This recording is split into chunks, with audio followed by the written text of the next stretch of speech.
Hello, brothers and sisters and Heartdwellers family. May each of us be in anticipation as the Lord is making all things new. I was a mother's tree in prayer. It's summer now, and on the mountain it has rained a lot, which you are so grateful for because you prayed for rain, especially with the forest fires. However, with the rain came many flies that were such a disturbance, even at mother's tree. When we first arrived on the mountain, Mother Claire asked the holy angels to please get rid of the flies, and she saw them zapping each fly with a laser sword, and the flies were gone.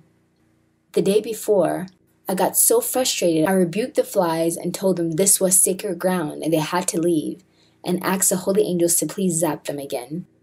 Now there's an upside to summer and the rain, which has brought many beautiful butterflies, more than there has ever been before. So I then asked the Lord in my heart if he would rather have butterflies flutter around Mother's tree instead of the flies. Not thinking anything of that request, the following day, the butterflies were all around me. It was so beautiful. One flew and landed on the side of my head, where you put a flower in your hair, and stayed there for a bit. They fluttered all around me as I couldn't contain my joy and smile as the flies had diminished increasingly. Then I was doing the Lord's Supper. One came landed on the white linen cloth covering Jesus, and stayed there until I was done with my service. I was surprised it had not flown away yet, so I picked up the linen cloth, beckoning it to crawl on my hand, and it got really close, but still wouldn't fly away, to the point I thought maybe it broke its wings, but it just stared at me. Then I remember 6 years ago at my job, the Lord told me to take a walk with him on our trail that was near a pond. I saw a beautiful butterfly laying right in front of my feet, stopping me in my tracks. The interesting thing is when I would move my feet to take a step, the butterfly would fly up and land right before me again, as if it was leading the way. I found it very odd. After a few steps of it doing that, I bent down, realizing it was all the Lord, and I heard him say, "I am transforming you and your family." So as this butterfly was just staring at me, I was reminded of that promise. Then immediately it flew away. I could hear Jesus begin to speak, so I began writing, "Jesus, what's on your heart?" Jesus began, "You will see the fulfillment of many promises soon. Just around the corner. Don't give up, beloved, and thank you for trusting me enough to persevere. You see, I am most concerned with even the smallest of your requests. They are all written down, and I will fulfill them. I actually enjoy doing that just to make you smile." Like the butterflies? Wow, thank you, Jesus. I'm amazed, and how quickly I forget when I'm in a storm. So true, beloved, but then I come rushing in to lift your head, to fix your gaze back up on me. That is what I'm in the business of doing. Transformation.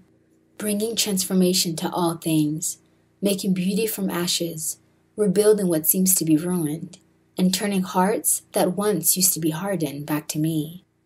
Is that what's on your heart, Lord, today? Yes, beloved. I want to talk to you and all my beloved brides about the power of my transformation, to touch what seems dead and make it live again. Did I not tell Ezekiel to speak to the dry bones and that they would live? Ezekiel 37, verse 4 through 6. Then he said to me, "Prophesy to these bones and say to them, Dry bones, hear the word of the Lord. This is what the sovereign Lord says to these bones. I will make breath enter you, and you will come to life. I'll attach tendons to you, make flesh come upon you, and cover you with skin. I'll put breath in you, and you will come to life. Then you will know that I am the Lord." From his faith and words spoken over these dry bones, a nation was created and revived. Since then, I've made a covenant with my people, to write my words and laws in their hearts, and I have. Even the most hardened heart cannot stand a chance when they meet my transforming power. The cross is a sign and symbol of the greatest love that ever lived, and the greatest love to imitate. It is also a sign of transformation for all. It was then when I was carrying my cross, I told my mother not to worry, for I would make all things new. That is what I do, my beloved ones. So why worry? Why shrug off or dismiss, or even worse, give up on something that looks impossible? Why? Don't you know I can do all things, change all things, and transform any man? I've rebuilt nations out of ruin. Nineveh was full of immorality, wickedness, and godlessness. Next to Sodom and Gomorrah, they didn't stand a chance. My prophet Jonah understood then my goodness, and how my transforming power could turn a nation around in 40 days. From the king to the least of them began to serve me faithfully in devotion, buying them more time from the judgment that was upon them. I can transform nations, and I'll do it again. And here he's referring to Jonah chapter 4. Jesus continued, Saul was a murderer, having had the blood of so many on his hands, even that of my first martyr Stephen, as his cloak was set at his feet, as they killed him. Acts 9 verse 1 through 19. Who's very much like a radical Muslim, a Boko Haram terrorist of your day, killing in the name of the false god they're following, having no idea they're sinning against me. But do you see what I did with Saul? He became one of the greatest apostles with my help and grace. He gave his life to the last drop and lived it fully for me. I've changed whole families to be a blessing for generations.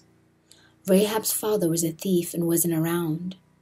Her mother had to make a living for her family, leaving her many times to fend for herself, hence growing up to be a prostitute. However, she longed for something more, a deeper meaning and transformation in her life. After helping the spies of Joshua escape and seeing my mercy in protecting her and her family from death, she changed her life completely, became a very pious woman, and from her womb came Boaz. Many generations after, consequently, came me. Matthew 1, verse 1 through 16. Do you see that no amount of brokenness is too shattered for me to restore and fix? My beloved brides, why do I say these things? Because transformation is coming to you and that of your loved ones, your family and nation. You have prayed, believing and tearing in the waiting, but I'm doing a deep work that you cannot see, and the lives that I will soon resurrect out of everything that seems dead, all will see and give me glory. I'm transforming households, hearts, situations, and your children. I'm bringing back the prodigals and outcasts back home to me. Like Hannah, cry no more. My beloved brides, transformation is coming. As I speak to your dead bones, what you have been promised, what you have been waiting for, what you have been believing for, I speak now. Rise and live. To you, my beloved one, my words have been true to you. In the beginning of next year, you'll begin to see radical transformation in your family as I draw them one by one wholeheartedly, living, loving, and following me. I'm making all things new, and you will see it. And that was the end of Jesus' beautiful message. Wow. Let's be excited and in thanksgiving for what the Lord is doing behind the scenes of our lives and our loved ones that we cannot see as we wait patiently for this transformation. Thank you so much for your continued support, family. Please remember us in donations as the beginning of this month is upon us and we have so many to support and help. God bless you, family, to the next message.